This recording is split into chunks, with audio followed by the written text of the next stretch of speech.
Hey everybody, Mr. Barry here. Hopefully this works out. Apparently having some audio issues in the later half of our classes. So anyhow, what we're talking about here today specifically when we're doing our modeling is R squared. And that is a statistic that we're using to kind of help justify which model it is that we want to use. So for this problem right here, the number of foreign-born immigrants in the U.S. has fluctuated over the last 100 years. We have this data right here. Those numbers, immigration population is in millions. And we want to use our R-squared values for each of the models, linear, quadratic, cubic, and quartic, figure out which one is best suited for us. Now, we might be able to just take a look at the picture and understand what it is that would be best for us.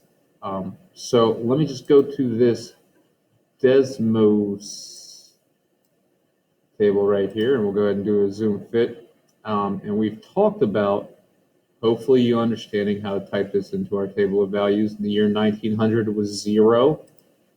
It hopped up 10 each time, so that actually we get to the year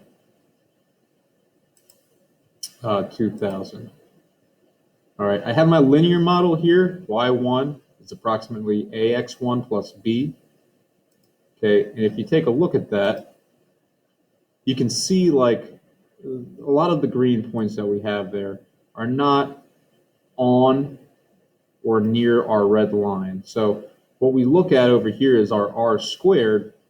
It's 3236, 0.3236, which means, as I move my cursor over the model, not the green dots, the model, what it says is that approximately 32% of the dots that I bring up that make up this red line are good representation of what's going on with our model, or excuse me, our table.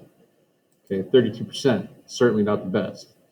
I come to my quadratic model, Y1, it's approximately AX squared, AX1 squared plus BX1 plus C. A little bit better. Certainly, if I'm looking at, I would say more so the second half of our model, kind of, sort of, is displaying what's going on here. All right, but not the best still. Our R squared is 0.6953, which again, as I drag all of these points that make up the blue line, approximately 70% of those are good representation of what's going on in our data that we've collected. Cubic is certainly better, and you can see that this right here is a pretty solid match when it comes to your dots and the model that it brings up to you. And our R squared is 9957. It's very close to 100%. All right, so a very good match for us here. Certainly the leader in the clubhouse, both in imagery up in front of us, as well as the statistics and dots that we would be able to find dragging across our lines there. A lot of good data modeling there. We try the quartic. It is certainly better than linear. It's definitely better than quadratic, but it's not quite as good as our cubic model. We have an R squared of 8384, so we have a lot of good modeling from this compared to the data that we've inputted in our table of values. But we could do better, and we did with the cubic model. So we would go with the cubic model, filling out this table right here, the R squares. You can type it as a percentage if you want.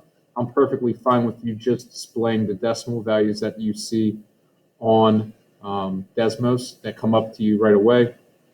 And we would certainly want to use our cubic model here.